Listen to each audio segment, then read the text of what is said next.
नमस्कार साथियों, मेरा नाम अमित कुमार शुक्ला है। मैं रीजनल कॉलेज ऑफ एजुकेशन गया में असिस्टेंट प्रोफेसर के पद पर कार्यरत हूँ। आज मैं आपके सामने इंटेलिजेंस यानी बुद्धि के सिद्धांत के बारे में आपसे परिचर्चा करूँगा।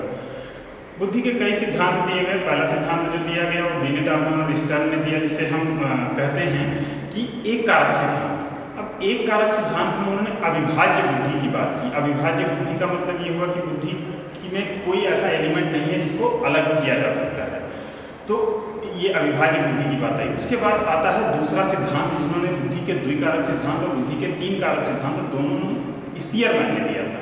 उन्होंने ये बताया कि बुद्धि को दो भागों में बांटा जा सकता है। द्विकारक सिद्धांत में दो भागों में बांटने की बात कही। पहला उन्होंने बताया सामान्य बुद्धि, जो प्रत्येक व्यक्ति में समान रूप से विद्यमान होती है, और दूसरा बताया उन्होंने विशिष्ट बुद्धि, जो प्रत्येक व्यक्तिगत भिन्नता के लिए जिम्मेदार होती है।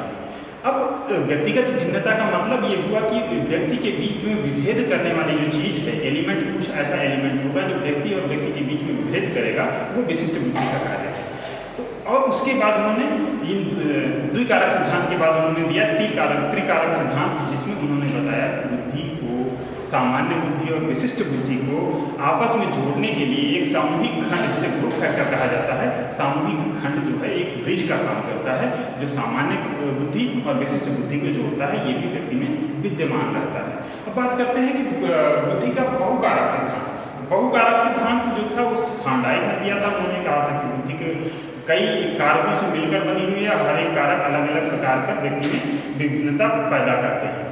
फिर बात आती है बुद्धि का बहुखंड सिद्धांत। बुद्धि का बहुखंड सिद्धांत थर्स्टन और कैली ने दिया था। थर्स्टन की एक बुक थी प्राइमरी मेंटल एबिलिटी, जिसे प्राथमिक मानसिक योग्यता के नाम से जाना जाता है। प्राइमरी मेंटल एबिलिटी में उन्होंने बताया कि 13 तत्व, जो 13 प्राइमरी मेंटल एबिलिटीज़ हैं, उसके ऊपर उन्होंने बात करी और कहा कि बुद्धि जो है इन 13 प्राइमरी मेंटल एबिलिटी पर ही डिपेंड करती है। लास्ट आता है कि बुद्धि का थ्योरी ऑफ मल्टीपल इंटेलिजेंस या बहुबुद्धि सिद्धांत, थ्योरी ऑफ मल्टीपल इंटेलिजेंस, जिसे हार्वर्ड गार्डनर ने दिया था। उन्होंने कहा कि बुद्धि कई कारकों से मिलकर बनी हुई है और प्रत्येक कारक एक दूसरे पर प्रत्येक कारक एक दूसरे पर निर्भर नहीं है, मतलब इंडिपेंडेंट एलिमेंट हैं और उनके ऊपर बुद्धि डिपेंड करती है। और जिस एलिमेंट की प्रचुरता, जिस एलिमेंट की अधिकता किसी व्यक्ति में ज़्यादा होती है, वो व्यक्ति उसी फील्ड में आगे बढ़ता है। तो पहला उन्होंने जो बताया कि जो भाषाई बुद्धि, जिसे हम कहते हैं लैंग्विस्टिक इंटेलिजेंस में भाषागत बुद्धि के बारे में बात करी, और इसमें बताया कि भाषा के ऊपर जिसकी पकड़ ज़्यादा होती है उसे हम लैंग्विस्टिक एलिमेंट का नाम देते हैं। नाम आता है विलियम शेक्सपियर का, मुंशी प्रेमचंद का, जिनमें भाषा पर जिनकी पकड़ थी। दूसरी बात आती है लॉजिकल मैथमेटिक्स या तर्कपूर्ण बुद्धि, जिनके ऊपर तर्कशील या तर्क करने की क्षमता ज़्यादा होती है, उन्हें तर्कपूर्ण बुद्धि का नाम दिया। और उन्होंने उसमें साइंटिस्ट, वैज्ञानिक और इन सब को उसमें जोड़ा गया, जिसमें डॉक्टर कलाम हुए, अल्बर्ट आइंस्टाइन हुए, इन सब का नाम आता है तर्कपूर्ण बुद्धि।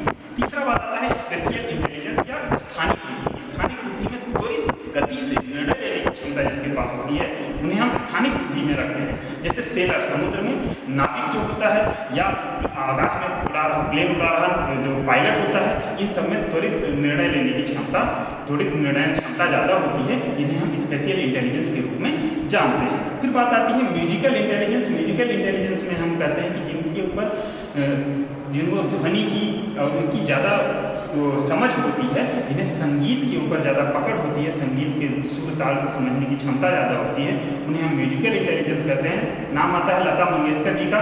उन्होंने म्यूजिक के ऊपर इतनी अच्छी पकड़ थी कि उन्होंने उसके ऊपर ही काम किया, और म्यूजिकल इंटेलिजेंस के ऊपर काम करते हुए उन्होंने अपने जीवन को बहुत ही नाम कमाया अपने जीवन में। अब बात आती है बॉडली काइनेस्थेटिक। बॉडली काइनेस्थेटिक में हम बात करते हैं कि शारीरिक गतिज बुद्धि।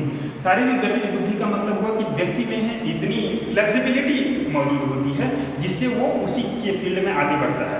बात आती है कि ये फ्लेक्सिबिलिटी किसमें होती है? क्रिकेटर्स हो गए, जितने भी एथलीट्स हो गए, इन सब में फ्लेक्सिबिलिटी होती है। ये अपने शरीर का इस्तेमाल करके, अपनी बॉडी के फ्लेक्सिबिलिटी का इस्तेमाल करके अपने जीवन में आगे बढ़ते हैं, इसलिए बॉडी काइनेस्थेटिक का नाम आता है। और फिर बात आती है कि इंटरपर्सनल स्किल्स, जिनमें व्यक्तियों के बीच में लोगों की क्या समस्याएं हैं उनको समझने की क्षमता जिनमें है, उन्हें हम इंटरपर्सनल स्किल्स का नाम देते हैं। नाम आता है मदर टेरेसा जी का। मदर टेरेसा जी ने जिसे लोगों के दुख को समझने की क्षमता उनमें ज़्यादा थी, तो इसलिए वो उस फील्ड में उन्होंने अपना नाम कमाया, उन्हें भारत रत्न भी दिया गया और फिर बाद में उन्हें बहुत प्रतिष्ठित हुई, उस विश्वविख्यात हुई। अब बात आती है इंट्रापर्सनल स्किल्स, जो हम लोग सुनते हैं, जिन्हें फिलोसफर्स हैं, जिन्हें यह विद्या इहलोक और परलोक का ज्ञान होता है, वो लोग इसके बारे में ज़्यादा जानकारी रखते हैं। वो इंट्रापर्सनल स्किल्स उनकी ज़्यादा वो होती है। नाम आता है गांधी जी का, विवेकानंद जी का, उसका क्या नाम है, अरस्तु का, प्लेटो का, सुकरात का, इन सब का नाम आता है। इन्होंने इंट्रापर्सनल स्किल्स में अपना महारत हासिल की और इसमें उन्होंने अपना नाम कमाया। लास्ट में बात आती है प्रकृतिवादी बुद्धि या नेचुरलिस्टिक, जिन्हें हम कहते हैं कि प्रकृति के प्रति उनकी संवेदना होती है, प्रकृति को समझने की, प्रकृति को बचाने की जिनकी संवेदना ज़्यादा होती है। नाम आता है चंडी प्रसाद भट्ट का, सुंदरलाल बहुगुणा का, जिन्होंने पेड़ बचाओ आंदोलन और इन सारी चीज़ों के ऊपर ज़्यादा ध्यान दिया। तो व्यक्ति में जिस प्रकार की बुद्धि की प्रचुरता ज़्यादा होगी, वो व्यक्ति उसी फील्ड में आगे बढ़ता जाएगा। ये थ्योरी जिसने दी थी, इनका नाम था हावर्ड गार्डनर, और इन्होंने 8 सिद्धांत दिए थे। इन्हीं 8 सिद्धांतों के ऊपर किसी न किसी चीज़ की प्रचुरता जिसमें ज़्यादा होगी, वो उस फील्ड में आगे बढ़ता जाएगा। तो इन्हीं शब्दों के साथ मैं अपने वाणी को विराम देता हूँ और आशा करता हूँ कि आपको बुद्धि के सिद्धांत के बारे में जो हमने बताया वो आपको समझ में आया होगा। धन्यवाद।